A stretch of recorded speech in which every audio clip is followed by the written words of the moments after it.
কোরআন পড়লে শিফা, কোরআন পড়ে ফু দিলে অসুস্থ ব্যক্তিকে সুস্থ করে দেয় কে? সূরা ফাতিহার নাম হচ্ছে সূরাতুশ শিফা, দ্য সূরা অফ রেমেডি, আরোগ্য লাভ করার সূরা। সূরা ফাতিহা পড়ে ফু দিবেন, সুস্থ। বিশ্বাস হয় নাকি সন্দেহ সন্দেহ লাগে? সন্দেহ লাগলে কিন্তু ভালো হবে না, বিশ্বাস হইতে হবে। আপনার ইমানে যদি ঝামেলা থাকে তাহলে কিন্তু হবে না। অনেকে বলে কত সূরা ফাতিহা পড়ে ফু দিলাম, কোনো কাম হয় না। এরকম ডাকাইত আছে না নাই? এটা ডাকাইত, এটা কি? ওর ইমানে ঝামেলা। আপনার ইমান থাকতে হবে। ফু আর ফু পার্থক্য আছে না নাই? কেউ সারাদিন ফু দিয়ে মোমবাতি নিভাতে পারে না, আর অনেকে ফু দেয় পানির মধ্যে আগুন ধরে যায়, আছে না নাই? এজন্য বিশ্বাস থাকতে হবে। বিশ্বাস নিয়ে, ইখলাস নিয়ে যদি আপনি সূরা ফাতিহা পড়ে ফু দেন, অসুস্থকে সুস্থ করে দিবে কে? আল্লাহ।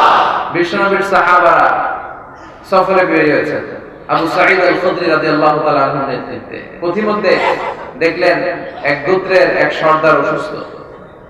সামনে গেলেন, কি হয়েছে জিজ্ঞেস করলেন। সবাই বলে আমাদের নেতাকে, কোন বর্ণনা এসেছে আকরাব, একটা বিচ্ছু, কোথাও এসেছে সুবহান, একটা সাপ কামড় দিয়েছে, হাইয়া কামড় দেয়াতে সে বিষাক্ত হয়ে মারা যাবার উপক্রম। অনেক মন্ত্র ওটা উপর পরে অনেকে ফু দিচ্ছে, ছু মন্ত্র ছু কালীকুত্তার গু।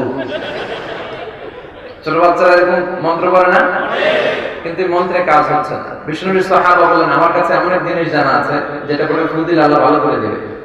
সুবহানাল্লাহ। বললেন আসো। আবু সাঈদ খুদরি এসে শর্ত করলেন যে আমাকে ছাগল দিতে হবে এক পা, ফু দিব, রকিয়া করব। এটাকে বলে রকিয়া, মানে ঝাড়ফুঁক। তাবিজ ঝুলানো নিষেধ, কিন্তু ঝাড়ফুঁক করাকে সুন্নাহ বানিয়ে দিয়েছে বিশ্বনবী মুহাম্মদ সাল্লাল্লাহু আলাইহি ওয়াসাল্লাম। ঝাড়ফুঁক করবেন, তাবিজ ঝুলাবেন না। অনেকের তাবিজ আছে না নাই? অনেক ছেলেপেলেরা গলায় ঝুলায়, হাতে ঝুলায়, আবার কোমরে ঝুলায়। ওটার নাম দিয়েছে কাইতন।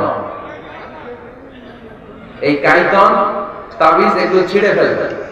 এগুলো ছিঁড়ে সূরা ফাতিহা, আয়াতুল কুরসি, 3 কুল, সূরা ইখলাস, সূরা ফালাক, সূরা নাস পড়ে ফু দিলে অসুস্থকে সুস্থ করে দেয় কে? আল্লাহ। আবু সাঈদ আল খুদরি রাদিয়াল্লাহু তাআলা আনহু উনি বসলেন, বসে ফু দিলেন।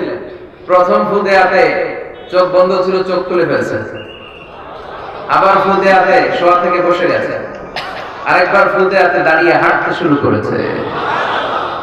তার মানে কোরআন পড়ে ফু দিলে সুস্থ করে কে? আল্লাহ। আরেকটা হচ্ছে মধু। মধু খেলেও সুস্থ করে দেয় কে? আল্লাহ। বেশি বেশি মধু খাবে।